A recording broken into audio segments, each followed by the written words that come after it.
Bonjour, très chers amis, cette fois-ci nous allons parler de la religion et du couple. Est-ce qu'il est légitime qu'un conjoint fasse une remarque à l'autre sur sa manière de pratiquer la religion? Est-ce que la religion c'est une histoire personnelle ou c'est une histoire commune? Alors, dans notre paracha, on voit qu'il y a écrit Hanistarot Lashem Elokeinu Vaniglot Lanu Lvanenu Ad Olam. Rashi nous explique sur ce pasuk Hanistarot Lashem Elokeinu. Ce qui est caché, c'est-à-dire la communauté a une responsabilité sur la Avodat Hashem, sur la religion, sur la manière de faire du singulier, du particulier. On connaît bien le principe Kol Israël Arevim Zelazé. Tous les Bnei Israël sont garants l'un pour l'autre. C'est-à-dire que chaque juif a, dans la mesure du possible, l'obligation d'aider son frère juif à faire les mitzvot. C'est une responsabilité commune. Et donc, Anistarot, l'Hachem Elokeinu, ce qui est caché, ce qu'un particulier fait en cachette, ce n'est pas la responsabilité de la communauté, mais à Niglot, ce qu'on voit, il y a quelque part une responsabilité commune. Dans le couple, dans la maison, c'est encore pire. La Gemara dans Shabbat nous dit que un homme est responsable des avérotes que les gens font dans sa maison. Un homme est responsable, quelque part, peut être puni parce que chez lui, il y a des gens qui ne se conduisent pas bien. Et la Gemara nous dit dans Shabbat, il aurait pu faire une remontrance et il ne l'a pas faite.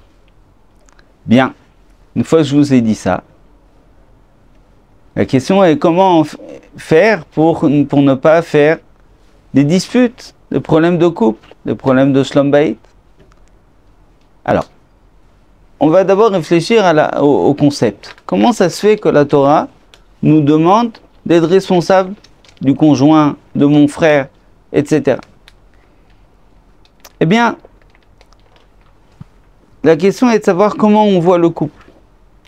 Si on voit le couple comme deux associés qui partagent une maison, qui partagent un foyer, qui partagent un manger, qui partagent des enfants aussi, mais qui n'ont pas de rôle à faire l'un pour l'autre dans leur vie, eh bien, en effet, on pourrait se dire, la religion, c'est chacun sa vie, chacun pour soi. Le problème, c'est que la Torah, elle voit dans le couple pas seulement une association, elle voit un projet commun. C'est-à-dire que l'homme grandit sa femme et la femme aide l'homme à grandir. Et c'est en ça que, oui, c'est important d'être concerné l'un par la Avodat Hashem de l'autre. Comment mettre en place cette association? Tout d'abord, on peut prier l'un pour l'autre. Quand moi je prie pour ma femme prie pour moi. Alors déjà, ça crée un lien très fort spirituel. Mais aussi, on peut parler. Ça veut dire, on peut parler de ce qu'on a étudié dans la journée. On peut parler si on a des questions de Emouna, de Hashkafa. C'est important d'en discuter. Si on a des questions sur Akadosh Baruch Hu, si on a des questions sur la Torah, c'est important d'en discuter et de partager. Certaines personnes décident de voir une conférence ensemble, un cours ensemble, et après d'en discuter. D'autres étudient à la maison, ensemble, ou bien partagent pendant les repas une certaine halakha. Il y a beaucoup de manières de pouvoir s'associer dans l'accomplissement des mitzvot. On dit qu'Avraham Avinu convertissait, rapprochait les hommes de Akadosh Baruch Hu, et Sarah Imenu rapprochait les femmes. Ça veut dire que on peut aussi œuvrer ensemble. On peut faire du chesed ensemble. Il y a des gens qui sont des champions de Achnasatochim, d'inviter des gens. Ils le font ensemble. Lui, il va faire les courses pour les inviter. Et elle fait la cuisine. Et ensemble, ils s'aident et ils s'encouragent l'un et l'autre à faire cette mitzvah. Si, par exemple, madame a besoin d'aller écouter un cours de Torah, c'est important de lui laisser, de lui permettre de rester à la maison, par exemple, de lui permettre de sortir pour qu'elle puisse, elle aussi, s'enrichir en Torah. Bien sûr, on connaît le srout des mamans qui ont un grand srout d'envoyer leur mari étudier la Torah. Ça, c'est déjà une manière de créer une religion ensemble. Si vous voulez, on dit que dans certaines communautés, quand le khatan épouse, quand le mari épouse sa femme, le mari a l'habitude de prendre son talit et de le mettre au-dessus de sa kala. Pourquoi? Le Khatam Sofer vient dire parce qu'il crée aujourd'hui une alliance et cette alliance doit être faite pour l'accomplissement des mitzvot. Maintenant, il y a des fois où on n'est pas tout à fait d'accord sur la manière de faire les mitzvot. Il y a des fois où on n'est pas tout à fait d'accord sur l'optique à suivre dans certaines conditions. Que faire alors? Est-ce qu'il faut se disputer? Est-ce qu'il faut imposer une halakha sèche? Des fois, il y a une halakha. Il y a écrit dans le livre, dans le Shulchan Aruch, qu'il faut faire telle et telle chose. Et le mari ou la femme n'accomplit pas ce qui est écrit dans le Shulchan Aruch. Ça peut être une femme qui a appris ce point-là d'un rave ou au séminaire. Et elle dit à son mari ne fait pas attention. Ou le contraire. Mari qui rentre du kollel et qui dit à sa femme, demain il faut faire comme ça. Et elle n'est pas d'accord. Qu'est-ce qu'on peut faire? Bien. Tout d'abord, on va faire la différence entre ce qui concerne toute la maison, comme par exemple la cacheroute ou les halachot, qui concernent les contacts entre les époux, et ce qui est personnel, comme la tfila, les brachot. C'est deux registres différents. En ce qui concerne la cacheroute, alors là, c'est important d'abord d'en discuter. C'est important d'avoir un consensus, c'est important d'avoir une cohérence dans la maison, c'est important que la maison aille dans un sens. Et donc, on va discuter. S'il y a une difficulté sur un certain point, si il y a, le mari suit un rave et la femme suit un autre rave, par exemple, on a une question sur un hercher, est-ce qu'on le prend, est-ce qu'on le prend pas? Eh bien, tout d'abord, il faut discuter ensemble en quoi c'est difficile pour toi. Pourquoi c'est difficile pour toi de faire cela? Pourquoi tu n'es pas d'accord avec moi? Une fois qu'il y a cette discussion, même quand on va poser une question, par exemple au Rav, on se met d'accord sur un Rav à qui on va poser la question, il est très important de savoir comment on formule la question. C'est-à-dire que si le mari va chez le Rav et formule la question que par rapport à son point de vue, eh bien le Rav répondra au mari. Mais le point de vue de madame, l'attitude de madame par rapport à cette halakha, par rapport à cette question, c'est aussi quelque chose de primordial et de fondamental qu'il faut dire au Rav. Donc on choisira un Rav qui sera peut-être prêt à écouter les deux personnes. Un Rav qui est prêt à entendre les deux côtés et à ce moment-là de décider et de donner le psak de la halakha. Bien sûr, il faut dire et il faut préciser que le Shalom Bayit ne permet pas toutes les halakhot. C'est vrai, il y a écrit qu'Akadosh Baruch Hu a effacé son nom pour le Shalom Bayit.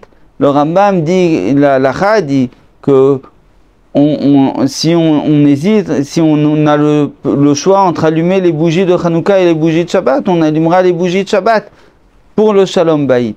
Mais on ne peut pas effacer le Shulchan Aruch pour le Shalom Bayit. Le Mishnah Berurah lui-même dit par exemple que si une femme tarde à allumer les bougies de Shabbat, l'homme devra lui-même allumer les bougies de Shabbat, même si sa femme n'est pas contente. Donc, de ce genre de questions, il faut vraiment poser la question à un Talmid Chacham. Mais le travail du couple, votre travail, c'est de discuter auparavant. Avant de parler au Rav, de discuter et de savoir comment présenter la question au Rav. Maintenant, on va passer à la tfila, aux choses qui ne concernent pas toute la maison. Si par exemple, un conjoint voit un autre conjoint qui fait quelque chose le Shabbat, qui à son avis est interdit,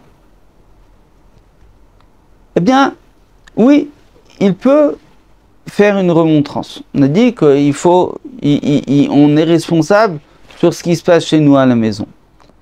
Mais n'oublions pas qu'il y a écrit Mi sheyachol imchot velo macha. Celui qui peut faire une remontrance et qui n'a pas fait de remontrance. Celui qui peut faire une remontrance, ça veut dire que la remontrance, elle va être acceptée. Rambam écrit que quand on veut faire une remontrance à quelqu'un, il y a plusieurs conditions. Première condition, il faut l'aimer.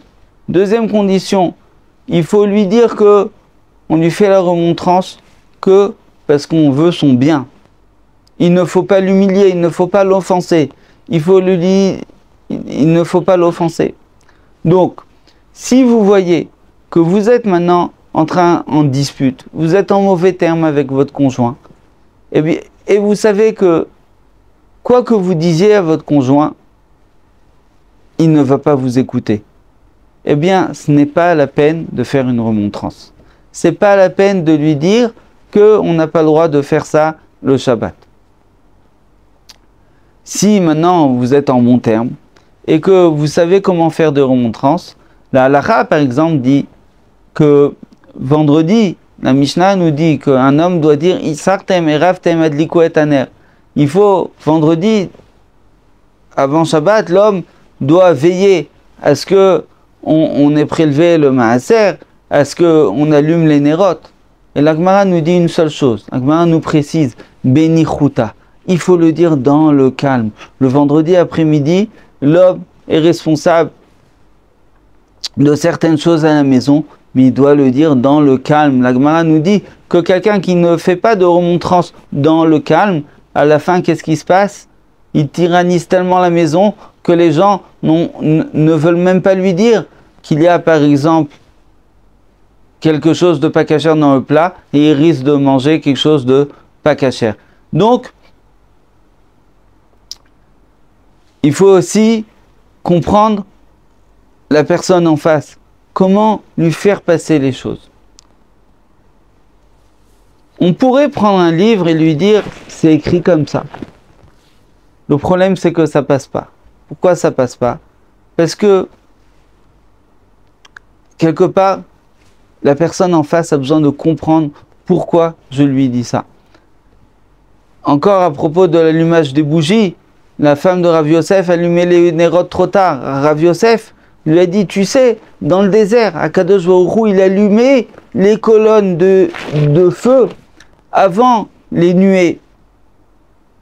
Et comme ça, il lui a dit il lui a fait passer le message qu'il fallait allumer les nérotes de Shabbat plus tôt. On voit encore une fois avec Yaakov Avinu, quelque chose de très intéressant.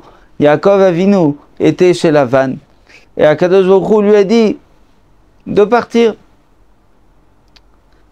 de Lavan, qui était donc le beau-père, le père de ses femmes.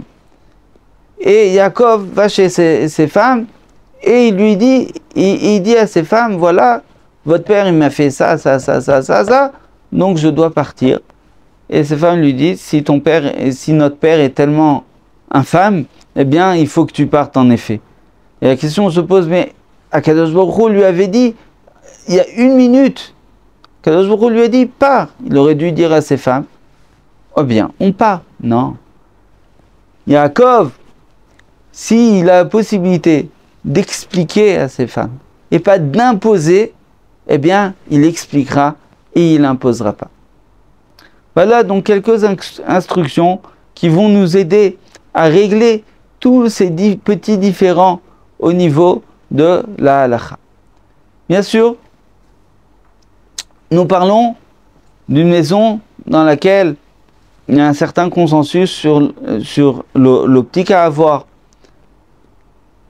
Il y a aussi des familles de Baal Tshuva, qui ont eu la chance de revenir vers Akadosh Baruch Hu et qui ont,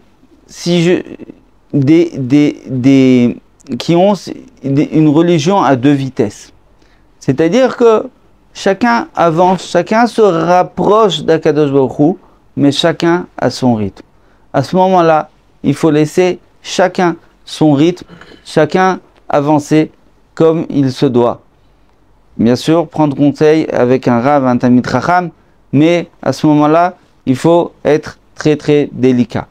La dernière chose, c'est les chumrot, les excès de zèle. Les excès de zèle ne doivent ne nous concerner que nous-mêmes. On ne peut pas faire une chumra, on ne peut pas faire un excès de zèle si ça porte préjudice à autrui. À ce propos-là, on peut raconter une histoire. Il y a un homme est allé chez le Rav Steinman avant Pessah et lui a demandé, n'est-ce pas Rav qu'il faut nettoyer même entre le carrelage, il faut gratter les petites fissures entre les carrelages avant Pessah. Rav Steinman lui a dit oui. Il était tout content. Mais il était en train de se lever et Rav Steinman l'a rappelé et lui a dit attends, j'ai quelque chose à te dire. C'est un travail tellement minutieux que tu ne peux pas demander à ta femme de le faire. C'est à toi de le faire. Comme ça, le Rav Steinman a enseigné avec beaucoup de malice à son élève que une chumra, un excès de zèle, ne le fait et ça n'engage que moi. Et je ne dois pas faire du mal aux autres avec mes chumrot à moi. Voilà, il y a encore beaucoup d'exemples, mais je vais vous laisser. Shabbat Shalom Vorach, Bezrat Hashem, je vous souhaite que la Shrina, que Akadosh Baruch Hu réside chez vous dans votre foyer et que vous fassiez plaisir à votre Créateur et que vous fassiez plaisir l'un et l'autre. Shabbat Shalom Vorach.